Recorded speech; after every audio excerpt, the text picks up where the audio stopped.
Today we'll be discussing the upcoming 73rd Annual Emmy Awards, and we'll be discussing the problems with academic publishing in medicine.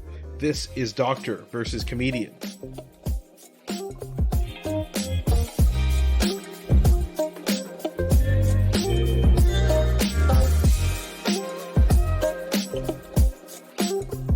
I'm Dr. Asif Doja, and this is the Doctor of Laughs. Not a real doctor. Ali Hassan. Every episode I pick a topic for Ali from comedy and entertainment, and I question him about it. Then Ali picks a topic from medicine and health and grills me on that topic. Today we'll be previewing the upcoming 73rd Annual Emmy Awards, and we'll be discussing the pitfalls of academic publishing in medicine. But first, Ali, I had to tell you an interesting story that happened the other day. It better be interesting, buddy, okay? Let me just tell you that. Because, let me just say this off the top, a lot of support and positive feedback about our interviews with people like Dr. Megan Harrison, Dr. Glaucom Flecken.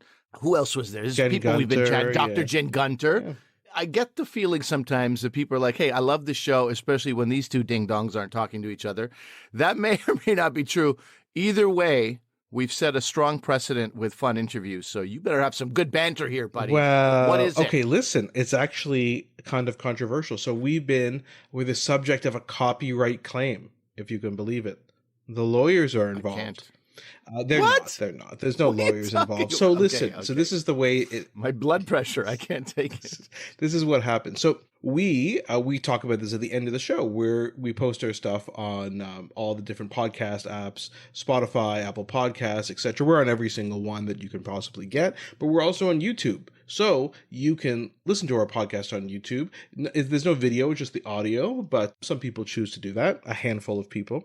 So YouTube has an interesting thing with regards to copyright. So if you use copyrighted music, and I'm sure it's the same for copyrighted images or videos, like clips from movies and things like that as well, people can make a copyright claim, which is fine. YouTube has a system for allowing people who feel their copyright is being infringed upon to make a claim. So we had two over the past 6 months or so since we started the podcast. Two that are legitimate. One is for the Tragically Hip episode, because we played a bit of one of their new songs called Ouch, right? And another one is for our more recent Raiders of the Lost Ark episode, because we used part of John Williams' Raiders theme in that episode. And so we got a copyright claim. What happens when you get a copyright claim in YouTube is that means anytime you get enough views to monetize a video, that money, instead of going to you, the creator, would go to the people who have the copyright claim. It just kind of gets funneled over there. Creators. Yes, exactly. But here's a little unfortunate spoiler. Our videos have nowhere near enough views to generate any income. So you got to go over 1 million, I think, right? Or over 100,000. No, I think it's 20 to 40,000 you can start to monetize. Okay. Views. Okay. God willing, we'll make Raiders money one day. Well, anyway, so those are fair, but we're allowed to use those and it depends where you live, but fair use is probably the copyright law that most people are aware of. And fair use is you're allowed to use snippets of these for the purpose of, say, review, criticism, parody. These are all allowed by copyright claims. I know enough about this. We have one of our good friends is an intellectual property lawyer, so I could check with him, but I know enough about this that I feel comfortable in this. So you just kind of refute those two claims and say, hey, we're reviewing and being critical of both the movie Raiders of the Lost Ark and the album by this Tragically Hip, so it's fair use. So then that will be reviewed by like Universal Music and whoever owns the Raiders theme. Okay, so right now it's just like some bot or whatever the right word is, some kind of machine. Nobody's listened yet. Right, you're right. So these are all automatic things that they just have these bots that go through YouTube videos. I didn't have the. It's like I didn't have the lingo. Yeah, no, it's like the Borg from Star Trek. I think that's who they hire. That's a deep nerd reference. Wow, inside baseball. Good for you. So anyway, but then we have a third one. So I didn't tell you about this, but it's weird because remember we use the same theme song in every episode, and we use it at the beginning and the end of the show. And it's a claim on one episode for the theme song, but only at the end of the episode, not at the beginning. The same theme song we use all the time in one episode infringed on some That's copyright. right. So how is that possible? Even though that music is from, what do you call it? Royalty free or yeah, whatever and it's digital called, right? rights free. So we use Pixabay, and if you read our episode descriptions, we always give credit to Pixabay and to the artist. Wataboi. Sure, which we don't even have to do. Yes, we that's do right. That out That's of right. respect for their Pixabay work. is clearly everything is digital rights free. You don't have to give credit, but we do because we like the theme and we appreciate him providing this to be used. So the question is, what happened here? So when you click on the name of the people who are saying we infringe the copyright, they're called Big Up. I thought you'd like that name. I do. Big Up.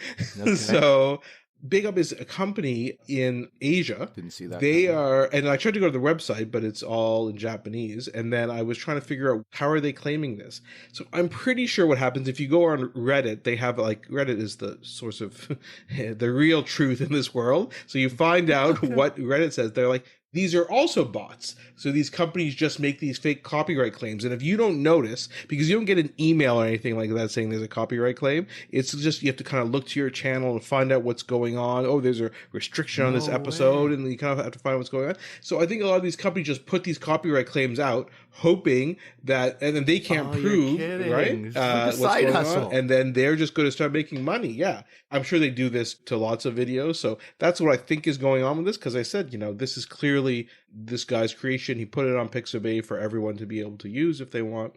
Anyway, so I'll let you know how that goes with these copyright claims, but thought I'd pass that along to you. No big up to big up. We No, have no exactly. respect for you and your side hustle, your part-time job of fleecing people for money, which you'll never get from us, huh? We showed you.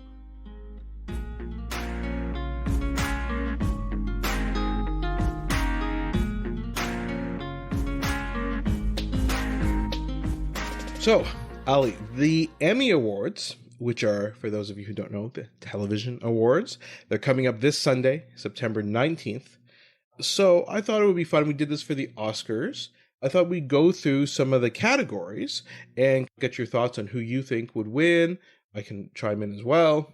More than ever. I mean, I honestly think that the pandemic taketh and it giveth, but it's given us such incredible entertainment at a time where we needed it so much as consumers of entertainment. But it's really like top quality stuff has come out. And a lot of it speaks to us in a way that it might not have from an emotional point of view because of the pandemic. So I'm excited to talk about all these shows. And it's like, it's not our normal sort of path that we go down. But as you said, we did do the Oscars, but the Emmys in particular, some of these shows, just mind-blowing quality, both of acting and directing, and of course, writing, producing. Really, really phenomenal shows out there. And you make a really good point. It's true. The communal experience used to be, the movie opening weekend, and that has been kind of picking up a bit over the summer, but the Delta variant has been putting some halt on that. That's something. I don't know. Hold on that. Buzzkill, yeah. Ruin that. The Delta variant has killed our buzz. Yeah. But it's like the communal experience is now TV. Like we talked about before, how Schitt's Creek became such a phenomenon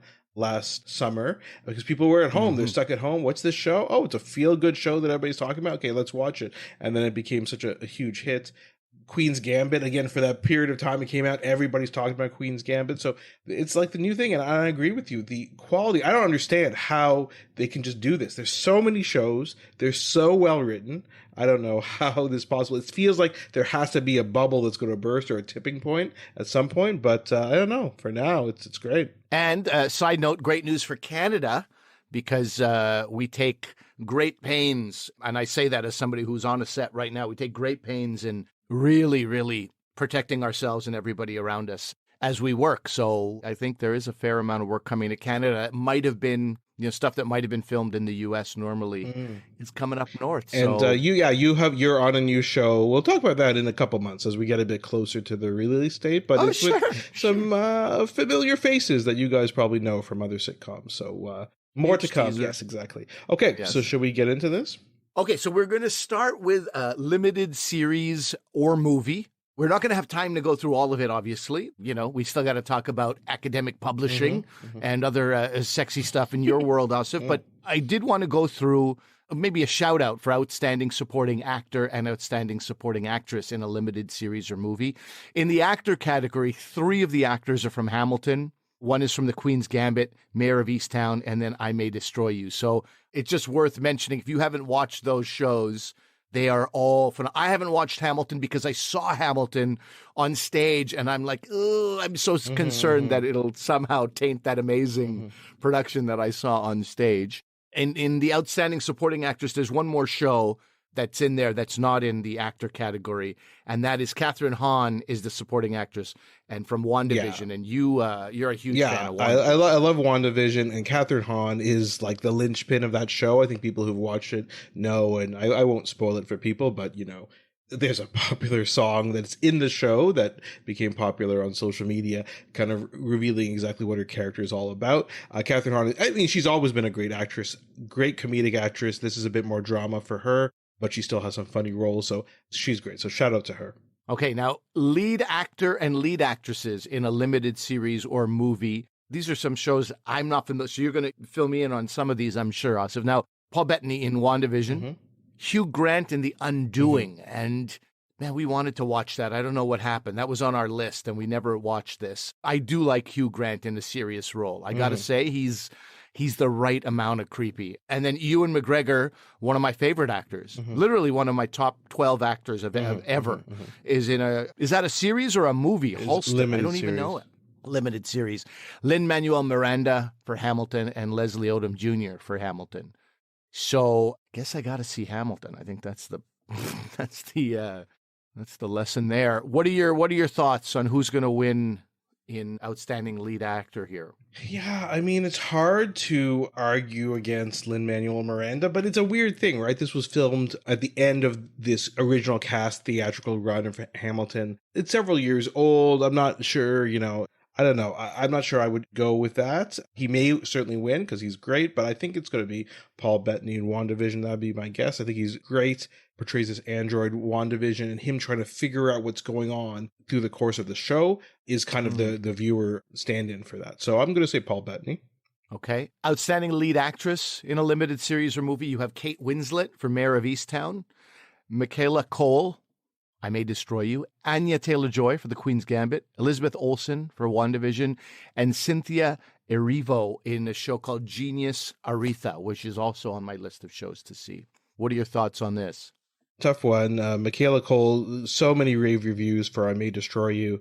Anya Taylor-Joy, again, Queen's Gambit. I mean, that's a star-making performance in the Queen's Gambit. And I really want to say Elizabeth Olsen, because what she has to do in WandaVision, portray these different periods in television history and change the way she acts in all of them, it's really great. But got to give it to Kate Winslet. Mayor of Easttown is so good, and it's all predicated on her performance. So I'm saying Kate Winslet, Mayor of Easttown. And just a shout out to Jean Smart also, who was getting rave reviews for her role as in Mayor of Easttown, and she has a Outstanding Supporting Actress nomination in that show too. All right. Outstanding Limited Series. You have 5 limited series here. Mayor of Easttown, I May Destroy You, WandaVision, The Queen's Gambit, and The Underground Railroad. What are your thoughts there? What's going to win? Again, this is tough. There's so much good stuff on this list. I think in any other year, it probably would have been I May Destroy You or The Queen's Gambit. Though Underground Railroad has a lot of buzz behind it, but I think it's going to be Mayor of Easttown. It's just such a great show. Every episode is excellent. I think it's going to be Mayor of Easttown. Such a tight category. You can't lose and you can't win sort of thing, huh? All right, so we're going to go to comedy series now. So we're going to go to Outstanding Supporting Actress in a Comedy Series. You've got 3 people from Saturday Night Live. Kate McKinnon, Cecily Strong, Adie Bryant. I love them all. I love them all. Rosie Perez in The Flight Attendant. I don't know if you watched The Flight Attendant. It's on my list. I really enjoyed this show, which on paper you'd think I wouldn't, and I hadn't seen Rosie Perez in so long. Quite good. Hannah Einbinder in Hacks. Also, you just said the word star-making performance. You were talking that I really thought she was phenomenal. Hannah Waddingham in Ted Lasso. Fantastic. And Juno Temple in Ted Lasso. These are all so good. What do you think? What's your pick? It's the battle of the Hannahs in my mind. Waddingham or Einbinder, Hacks or Ted Lasso. That's what I think. Yeah, and I'm going to go say Einbinder. It's tough. Hannah Waddingham is so good in Ted Lasso, but I'm going to say Hannah Einbinder. I think, as you said, it's a star-making performance. I'll come up later in terms of which show I think is better, but yeah, I'm going to say Hannah and I'm Bonner. leaning towards her too, just because I have some understanding and experience in that world of like opening for big acts and touring and being made to sort of wait and feel completely disrespected and wondering why you even do what you do in the comedy world. I really thought she just played it effortlessly. Effortless. And I know how much work goes into making something look effortless. And I feel like she really put in some serious work on that. All right. Outstanding supporting actor in a comedy series. 2 people from Saturday Night Live, Bowen Yang, who's, really been having a career year. Kenan Thompson, who's been having a career. Both of those guys Yeah, are, exactly. and I think he's on his way out. So maybe that might affect the voting as well. 4 people from Ted Lasso. Brett Goldstein, Brendan Hunt, Nick Mohammed, Jeremy Swift, all from Ted Lasso. Paul Reiser from The Kaminsky Method, a show that I consumed quite enthusiastically. And then Carl Clemens Hopkins from Hacks. This is anybody's guess. I mean, I'm not sure what to tell you here. Do you have a pick? I don't know, man. Kenan Thompson, it's almost like a lifetime achievement. Yeah, he thing. deserves it because, maybe he'll be leaving soon. If you have an understanding of what it takes to be on Saturday Night Live for a season and what it takes from you as a human being, and this guy, how many years is going on a couple of decades almost that he's been on Saturday Night Live? For 2 decades, not 2 full decades, but 2 decades for sure. Yeah.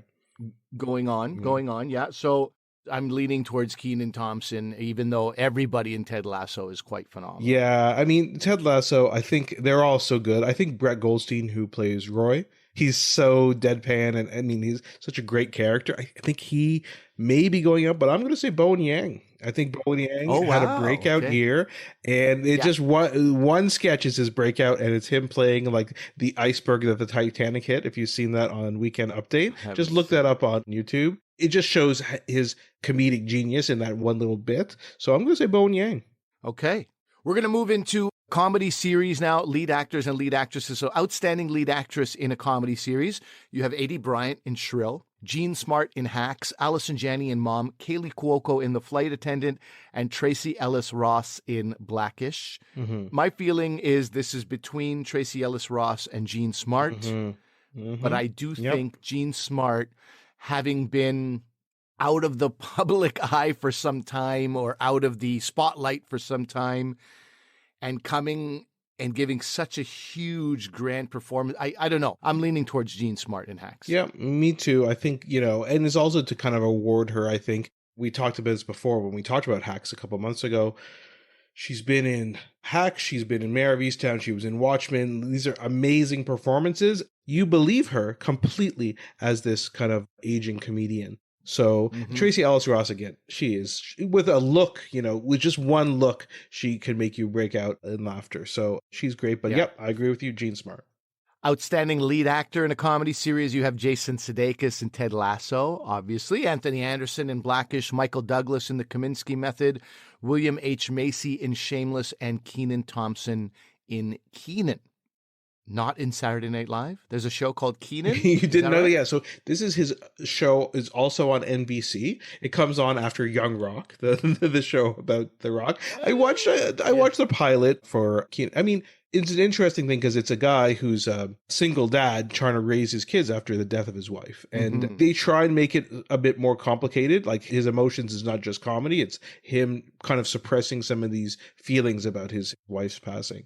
It's a good performance and definitely kind of broadens Kenan Thompson's range for sure. You see that on the screen. But for me, and the other guys are all, I mean, they've all been nominated before. I mean, excellent actors, all of them, but it's Jason Sudeikis for Ted Lasso. I think I'm going Michael Douglas. Wow, interesting. Yeah, I think so. Well, he plays Sandy Kaminsky, who is a aged out actor who teaches acting class. Those who can't teach, it's sort of based on that a little bit.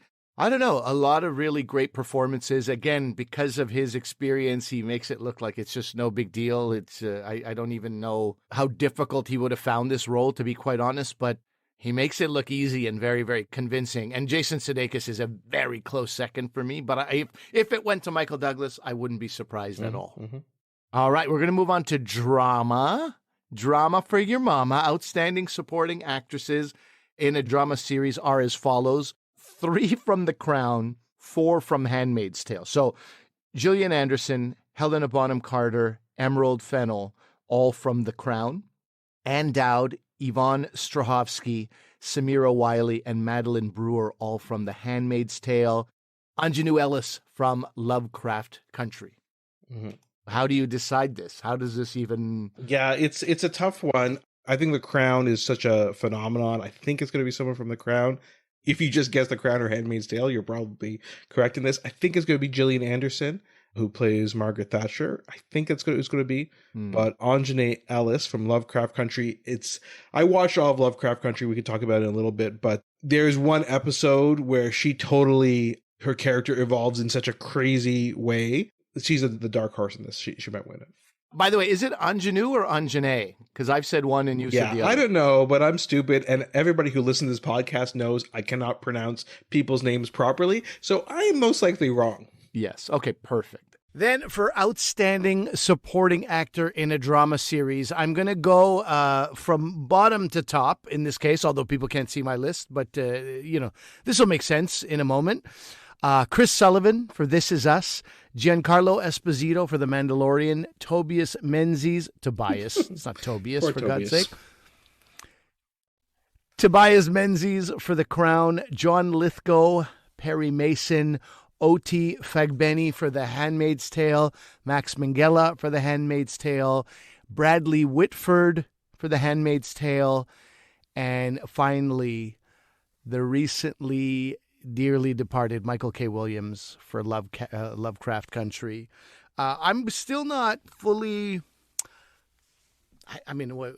over it. I can be over it, obviously, but it's still, his passing is still tormenting me as I think about not just how much more we should have seen of him or could have seen of Michael K. Williams, but also with all the stuff I've been watching, how much love and support he gave to other up-and-coming actors, to other established artists. And also I've been thinking about addiction a lot, and it's just, I'll be pretty dismayed, Asif, if he doesn't get this award. I'm going to go for Michael K. Williams. I actually had this picked out before I had my list done before he passed away, and I picked him. I agree with you. I mean, he's been an outstanding actor for many years. We got to know him as Omar on The Wire, right? That's when most people were exposed to him.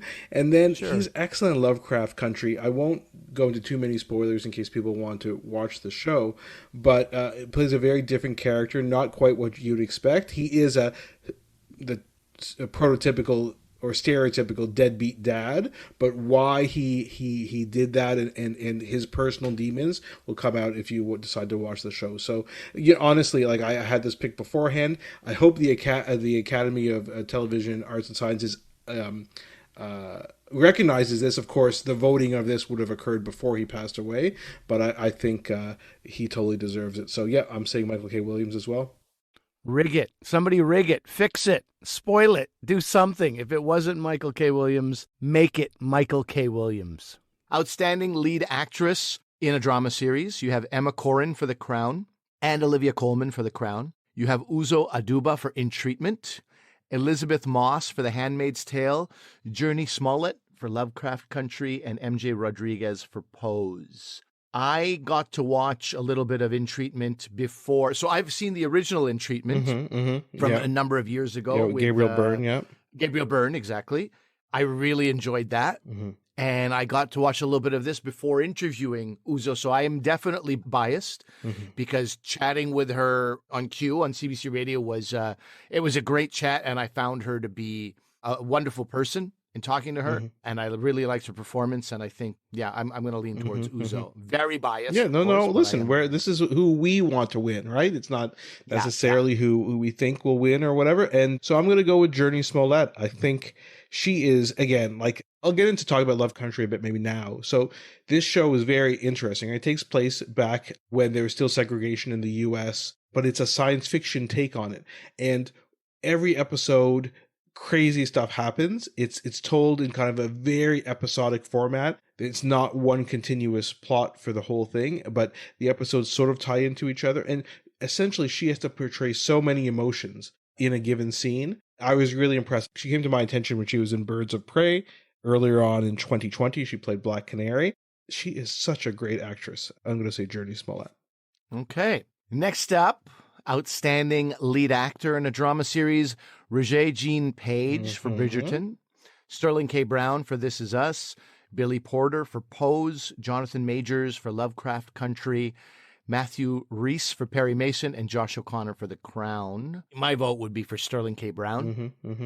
I think his performances are so compelling and phenomenal. Who would you lean towards? Yeah, I'm going to go with Jonathan Majors in Lovecraft Country. So this is a bit of the behind the scenes stuff, but those of you who watch Loki know that he appears at the end of Loki as a very important character. He is going to be the linchpin for the next phase of the Marvel universe. There's a reason why Jonathan Majors was chosen, and it's because he is a great actor. This show is very complex, Lovecraft Country, in that it's a horror show, it's a science fiction show, it's a suspense show, it's a show about racism in the United States. And they have to tie all these things in. I mean, they have supernatural monsters, and they talk about the murder of Emmett Till. These all occur in the same series.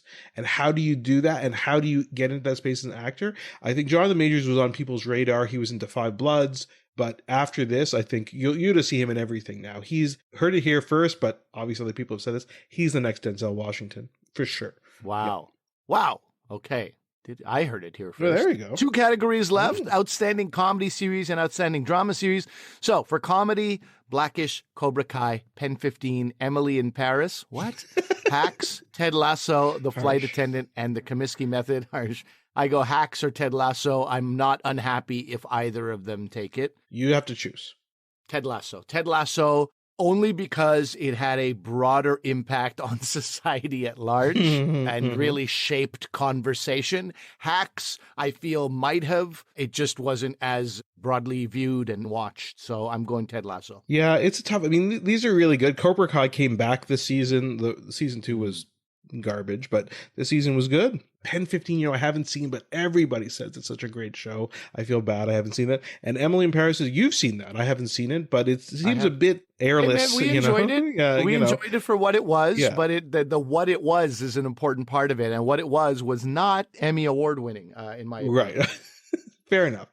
So for me, the rest of them are all very good too, but I'm going to go with Hacks. I think about how it worked. Like Ted Lasso, we talked about this. We did a whole episode on Ted Lasso. I love the show. I love what it brings. I love the positivity.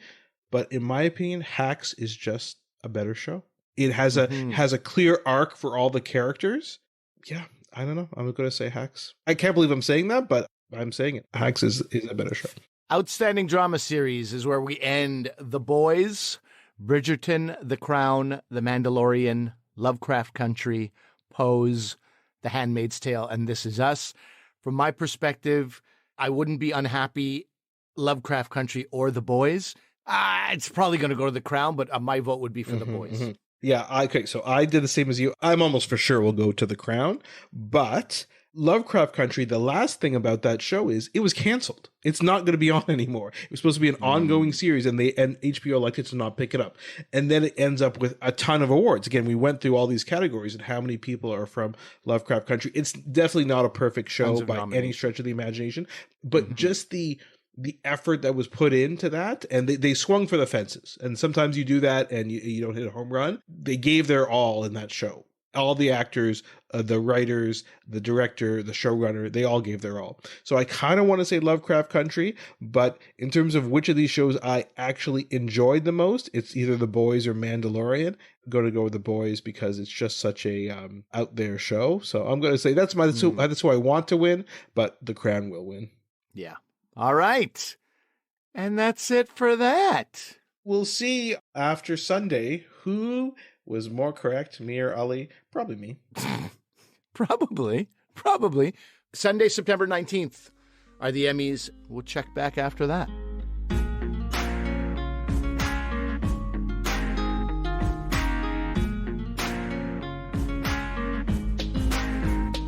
Okay, now we turn to the world of academic publishing. And some of you might be like, what in the world is that? How does that affect you? Some of you would be very well aware of what it is. I have recently learned a little bit about it from Asif. I was very dismayed to find out how much the world of academic publishing has to do with the world of open mic comedy. As far as remuneration goes, I can't believe. So I always get pretty riled by the way, up when. Did you know that Yes. it's remuneration, not remuneration? Oh, sorry. Did I say renew? I do know that when I spell it. Yeah. I always mispronounce. I thought It is someone corrected me remune- last year that I didn't know that. Anyway, I'm sorry I interrupted you. I know because we go for the number renew, but it's Right. immune from money anyway. Yeah, remuneration. No, that's valuable. I think I'm willing to bet a good handful of people just were like, "What? Are you kidding me?" Remuneration. Yeah. So that's one to grow on. Look, here's the way I look at one to grow on. Here's one perspective that I always bring with me everywhere. You know, as a comedian, a lot of people are like, "Oh, could you do this for free? Could you do this for free?" And the answer is generally, no, I can't. The exception to that is if it's completely a fundraiser for something I believe in and nobody's getting paid, then I can be on board. But if somebody's getting paid, then all of us should be getting paid. I'm not down with, the producer or the promoter making money and the rest of us are doing stuff for nothing. These academic journals are getting paid. Describe this current model for us. I was personally shocked to hear all this. Right. So, yeah, this is, again, some people, as you said, will know this very well because they publish in these journals. Some people don't if you're not into this world. So here's what happens. So we're expected as academic physicians who work associated with a university. So I work associated with the University of Ottawa, but anyone who's works with a university, if your doctor just has a private office, then they don't have to be involved in this a lot. But we're expected to do research and we're expected to publish articles because that's how we disseminate our research to other people. So here's how it works. I do this research. Maybe I got a grant from a granting agency or the government to do the research. By the way, can I just ask you this? You say we're expected to. By whom? Right. Before I get into the publishing model. So this is what's expected for all academics in terms of promotion and what we call scholarly activity. So it's not good enough to be a physician associated with a hospital or in a university to just be seeing patients. That's what patients want. But you have to be contributing more to the scholarship of medicine. That's the idea. And so there's the expectation of the university. And the idea is you publish enough, then you can get promoted from one rank to another, and then you move your way up. Okay. For a lot of academics, it's this whole idea of tenure. Less so in medicine, but for the average academic who taught you at university, they want to get tenure. And part of that is achieving and publishing. So you have to do this. It's not really an option if you're associated with an academic institution. You have to publish. Okay. So that's the first problem. So then you get these grants to do your research. Sometimes you don't have any grants to do research. You just kind of do it in your own free time and try to scrounge and do lots of hard work to get this. And now you have to publish this. So there's a bunch of publications, journals out there that you can choose, but they're all owned by about 4 or 5 big publishing companies. There was a paper in 2015 that showed that 5 academic publishers published over 50% of all scholarly papers that were published in a given year. So they have a monopoly, these 5 academic publishers, on the publishing industry for scientific articles. So basically, I write a paper, and then I have to submit it to a journal. So I pick a journal that I think will publish it. These are for-profit journals. And then I hope that they accept it or not. And the next thing is the peer review process. Okay, so we've heard about this. Everybody talking about peer review. Is this COVID-19 study peer reviewed yet? Like everybody's talking about it these days. So peer review is when they send it out to your colleagues who have expertise in the field to give feedback on it. Right. We've been hearing a lot about peer review in the last year and a half also, yes. Right? Related to COVID and vaccines and all this kind of stuff. This has been like one of the buzzwords. Yeah. And then you get the feedback from the reviewers. Sometimes your paper, often it just gets rejected outright by the editors before anything ever happens. But then it goes for peer review. Then you go through these various iterations of that. And maybe we could do a whole episode on the peer review process, which has its huge, huge problems. And then eventually gets accepted and then published. Okay, so first of all, when it comes to peer review, how much, Ali, do you think peer reviewers get paid for doing these peer reviews for journals? I mean, there's how much I want them to get paid and then how much they probably get paid. Tell me there's something. Is there a stipend, No, some $0. amount, or there's nothing? So you get paid $0 for peer review. So you're taking time out of your day to review this, and they expect you to do it out of the good of your heart. Then the journal publishes your article, but they take the copyright for your journal. So you wrote this whole thing. You're the author, and maybe you have some co-authors. You may have gotten funding from a government agency or grant, and usually the publishing companies retain copyright to it. Okay, so you have no ownership of your own work, effectively. Then they publish it in their journal, and then they charge people to access it. What do you think the average cost to access a journal? You may have had some experience with this with your course that you're taking. A journal article, I want to get access to one journal article. Do you have an idea of how much it would cost? It's in the hundreds of dollars. Yeah, it's like $30 to $100 to do that. And then for one article. And then they charge libraries huge amounts to have subscriptions. Yeah, it's more than that, Ali. And then, so they're making money off this, right? These publishing companies make so much money. So the question is, how much then, now that they got the copyright from me and they're publishing my work, how much money do I receive from their revenues? A big fat donut, buddy. This is where my shock comes in. This is where I'm absolutely disgusted. I didn't know peer reviewers get zero, but I did know that not only do you not own your own work, you get nothing for it. Yeah. In any other industry, an expert in a field should probably be charging $500 to $1,500 an hour, right? For their expertise as a consultant or something like that. And you give it away for free.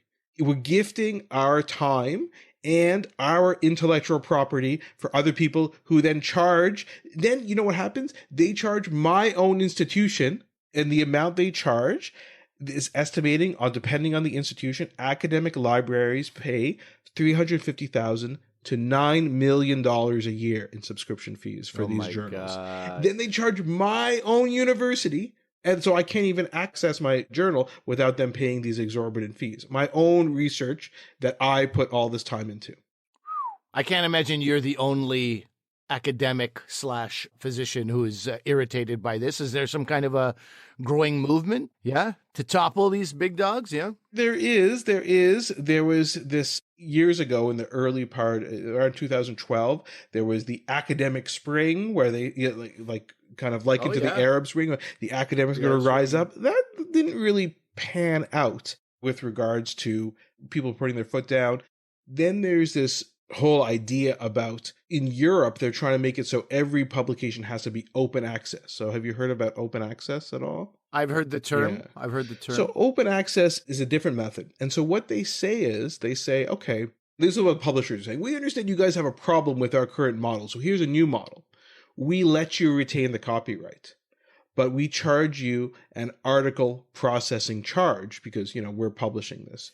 So this is for me to publish an article in a given thing. So how much do you think this article processing charge is? And then once they do this, by the way, once they charge it to you, you retain the copyright and it'll be available free to anybody in the world who wants to get it. So to your institution and to yourself. So how much do you think on average it costs? I mean, that should be a few $100, I guess. You'd think, especially for only online journals. Now, there is cost to binding and putting an actual paper periodical. But again, like you teach a course, nobody's getting these actual journals and flipping through them, right? It's all electronic. All your students want is electronic access to these journals. So really, it's publishing something on the internet, right, is what it is. And we all know you have a website. The cost of that is minimal. Anyway, the minimum cost, I would say, is about $3,000 American. But it can run up to $6,000. Okay. That's for open access. That's for open access. And then what happens is these open access publishers are still the same big publishers. There's lots of open access journals that are not associated with the big five, but there's also ones that are just on their own. But the big five ones are like, oh, perfect. And by the way, if your institution wants a discount on publishing in our open access journals, then you pay us more money to get this bulk discount. So the libraries still have to pay money for you to get this bulk discount.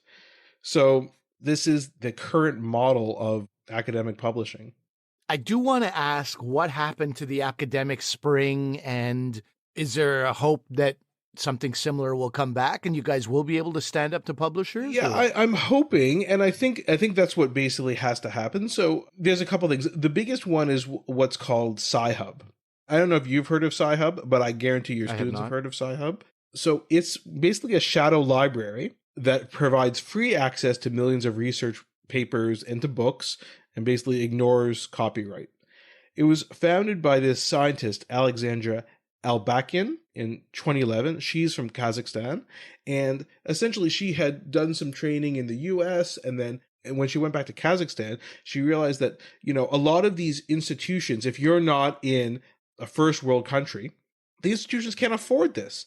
And how do you get any access to research? So there's this whole kind of prejudice that, developing countries, US, Canada, Europe, Australia, their libraries have enough money to do it. But in developing countries, how do they have enough money to it? So it's this inequality and this unequal access to science. And how will other countries ever be able to compete with their scientific output if they can't even get access to the thing? So she ended up starting this.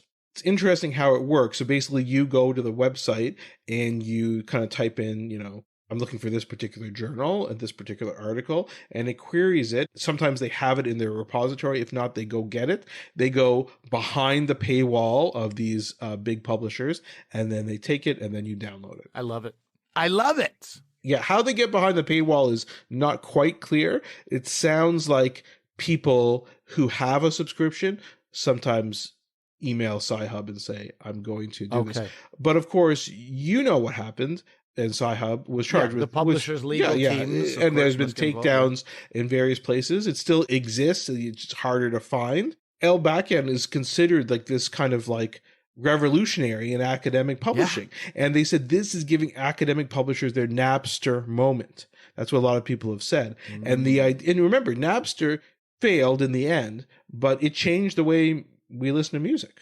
Like, when was the last CD you bought? You know what I mean? Like, it's all subscription. And so maybe that's what will happen. And you can kind of see this. Maybe there is going to be something here. Like, right now, a lot of the academic publishers, tell me what this reminds you of, okay? They're like, you're not going to subscribe to one journal or another. We're going to give you what's called a big deal. They call it a big deal. Okay, a big deal. We give you access to 600 journals, and you as a library pay a flat fee. What does that sound like to you?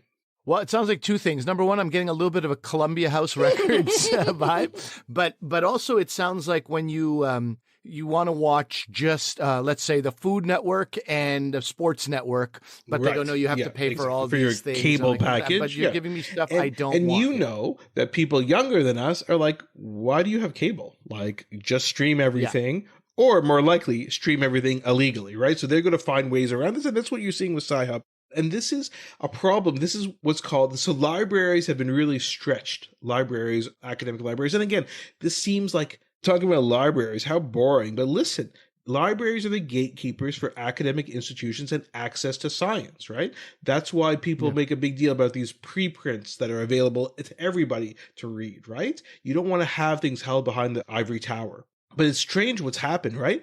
Did you know that subscription prices for scholarly journals have been increasing at a faster rate than inflation for several decades? And that's because there's price inelasticity. So again, you have an MBA, so you know what I'm talking about with price inelasticity. It's supply and demand, but each journal that you have publishes research findings, and it's a unique commodity, right? You can't just replace that commodity with something else. And even if a library says, I don't want to publish you New England Journal of Medicine, there's not another equivalent that you can just take instead, right? It has unique contents in it.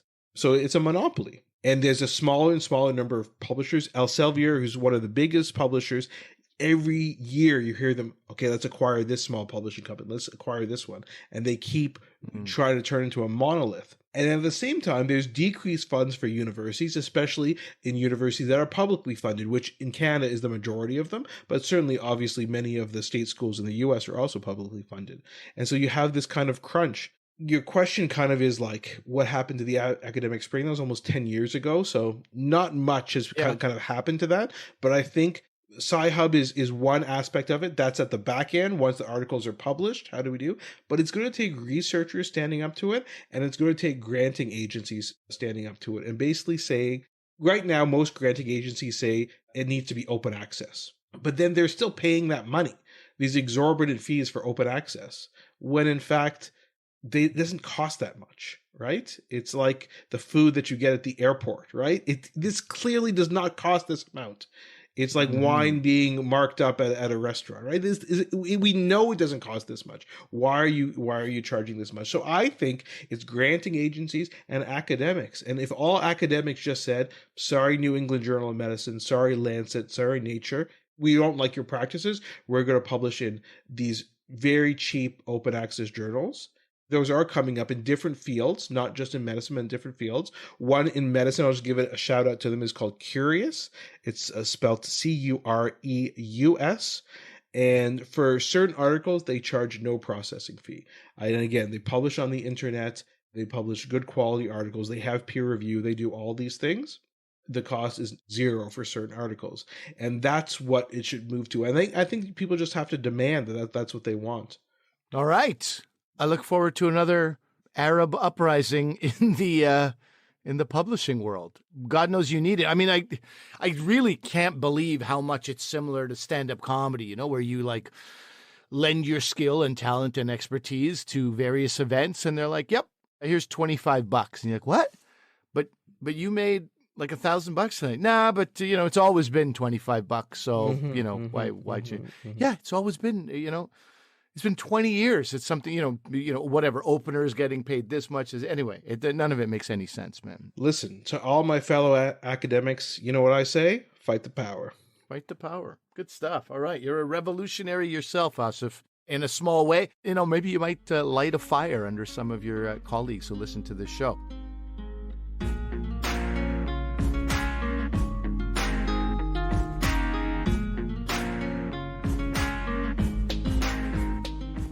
Okay, we have potentially introduced you to a subject that might rile you up a little bit. It certainly should. We've also calmed you down as you think about the Emmy Awards. The next time we talk, we will discuss how right and wrong Asif and I are. We'll post that on social media. Also, are you everyone's doctor, Asif? No, but please remember that although I'm a doctor, I'm not your doctor. Medical issues we talk about are for your interest and information only. They're not medical advice. Please consult your medical professionals for actual medical advice. Ali, anything to plug before we get out of here? I think standupali.com on the internet is a good place to go for my various things that I may or may not be plugging. That's it. Thank you so much. Give us a like, give us a subscribe. And any feedback you have, we always welcome it. If you have suggestions for things that you want to hear us talk about, we are open to that. The lines are open. Yeah, we're on, as we always talk about, YouTube, as we mentioned at the beginning, but also Twitter, Instagram, Dr. V Comedian, emails at drvcomedian@gmail.com. Let us know. And when you're on Apple Podcasts, just so people all know, okay, when you go to our page, and hopefully you guys like our new logo, which premiered a few weeks ago, you guys are liking that, there's a little 3 dots at the top of the screen. If you press those, you want to follow the show and turn on automatic downloads. That way, you can make sure you're following us, you're going to get updates, and the downloads will just come right onto your phone. You don't have to do that automatically. And then you can just delete the episode once you guys have listened to it. So make sure to follow the show, turn on automatic downloads. That's it. We'll see you guys next time. Bye.